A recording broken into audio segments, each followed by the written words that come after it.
સમાચાર ખેડામાંથી અકસ્માતના નવા કાયદાને લઈને ટ્રક ચાલકોનો વિરોધ યથાવત। ખેડા અમદાવાદ નેશનલ હાઈવે પર ટ્રક ચાલકોએ ચક્કાજામ કર્યો।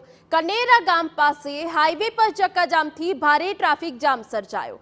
ખેડા ટાઉન પોલીસ ઘટના સ્થળ પર પહોંચી છે કે જ્યાં ડ્રાઈવરોએ રોષ વ્યક્ત કર્યો છે, ચક્કાજામ કરીને પોતાનો વિરોધ દર્શાવી રહ્યા છે। કનેરા ગામ પાસે હાઈવેના દ્રશ્યો અમે તમને બતાવી રહ્યા છે કે જ્યાં ઘણા કિલોમીટર સુધી હાઈવે બ્લોક કરી દેવાયો છે અને જેના કારણે ટ્રાફિક જામ થઈ ગયો છે। અકસ્માતના નવા કાયદાને લઈને ડ્રાઈવરોમાં હજુ પણ વિરોધ જોવા મળી રહ્યો છે।